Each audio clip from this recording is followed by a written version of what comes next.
आज के लिए पहला प्रश्न, किसी प्रिय ईगो मशीन की याद जब घटती है और सांसों की माला से जुड़ जाती है तो अवलोकन भी घट जाता है, तो पैरेलल ईगो मशीन में भी वही सिंक्रोनाइजेशन होगी क्या जैसे राधा कृष्ण?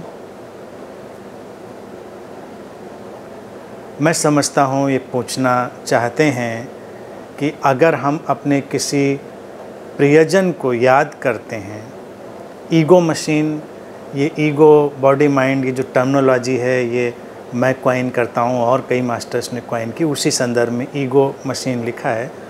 तो not to make thing complicate, ज़्यादा उसको जटिल बनाने के बजाय हम सीधे सीधे ये कह सकते हैं कि किसी की याद अगर हमको बहुत आती है तो क्या दूसरा जो व्यक्ति है उसके अंदर भी कोई उसका हलचल या उसकी कोई तरंग पहुंचती है, कोई सिंक्रोनाइजेशन घटता है?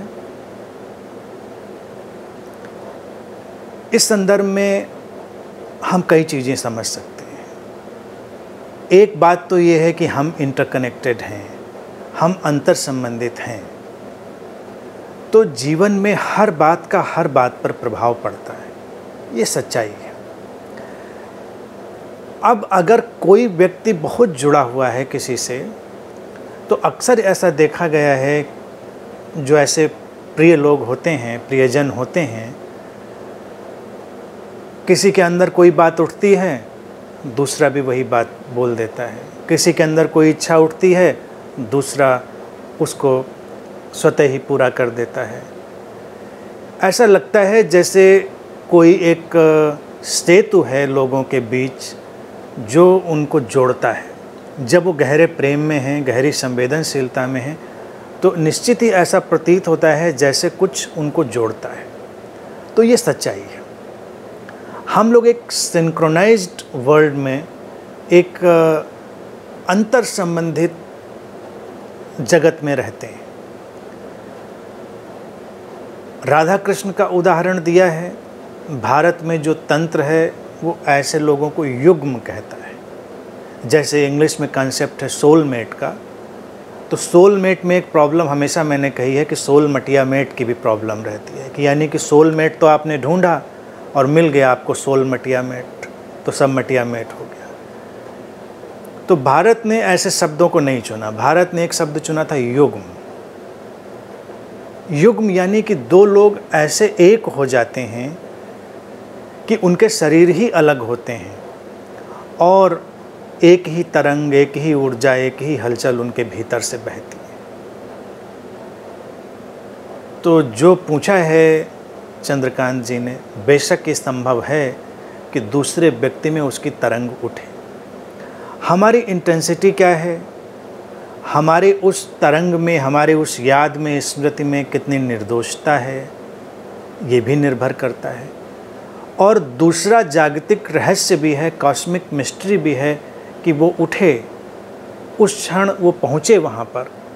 बहुत सारे फैक्टर्स हैं, लेकिन हम जुड़े हुए हैं बेशक। यहाँ तक ही नहीं, कई बार अक्सर ऐसा भी देखा गया है, लोग ऑब्जर्व करते हैं, जो अवलोकन घटने की बात कही है, अचानक तुमने कभी किसी को याद नहीं किया था और एकदम से तुम्हें किसी की याद आती है और तुम बैठे हो कहीं, उसकी चर्चा करने लग जाते हो, उसकी बात करने लग जाते हो उस व्यक्ति की। तो कई बार ऐसा देखा गया है, बहुत संभव है कि उस व्यक्ति को भी तुम्हारी याद आई हो और उसकी भी चर्चा, तुम्हारी भी चर्चा उसने करी हो। तो ये एक सिंक्रोनाइजेशन घट जाता है। अब प्रश्न ये उठता है, इसका मूल्य क्या है? मूल्य हम इसमें देखना चाहते हैं, इसलिए मूल्य है, अन्यथा जीवन की सहज सामान्य घटनाएं हैं। घटा तो बेहतर, नहीं घटा तो बेहतर। हमें इस बात की चिंता या फिक्र नहीं करनी है। समस्या वहाँ पर खड़ी हो जाती है जब हम इस बात की फिक्र भी करने लगते हैं कि पहुँचे। तो कुछ लोग पाठ लेकर बैठ जाएंगे, अब फिर तुमने किसी की फ़ोटो सजाई और बैठ गए सामने याद करने कि अब बस हम याद किए चले जाएंगे, और दूसरे के अंदर थोड़ी देर के बाद में घंटी बजने लगेगी। अब ये बातें जो है ना, ये थोड़ी डिरेल्ड हो जाएंगे, पटरी से उतरने वाली हो जाएंगी। तो उनको पटरी से उतारे नहीं, सामान्य रहें। ये घटनाएं हमेशा सामान्य ढंग से घटती हैं। सामान्य एक अनुगूंज तुम्हारे भीतर उठी और वो दूसरे तक पहुंच गई, या दूसरे की तरफ से कोई ध्वनि उठी और प्रतिध्वनि तुम्हारे भीतर हो गई। जीवन ऐसा ही है, बड़ा ही काव्यात्मक है। अक्सर किसी के दिल की पीड़ा किसी की आंख में आंसू बनकर उभर आती है,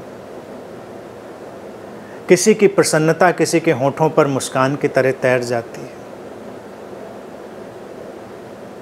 किसी की करुणा किसी के हाथ को माध्यम बना लेती है, तमाम क्रियाएं घटती हैं। किसी की कोई सोच सृजनात्मकता किसी के शरीर मन को माध्यम बनाकर प्रकट हो जाती है। यहाँ बहुत कुछ घटता है, लेकिन जो सहज घटता है वही सुंदर है, उसी का स्वागत करना है। तो भले ही ये होता है, हमको इससे क्या, हमने बात जान ली कि होता है, तो इससे हम बस आश्वस्त हो सकते हैं, प्रसन्न हो सकते हैं कि ऐसा होता है। लेकिन इसको टारगेट करके, फोकस्ड करके अगर हम कुछ करने की कोशिश करेंगे तो वो व्यर्थ होगा और उसकी कोई उपयोगिता भी नहीं होगी।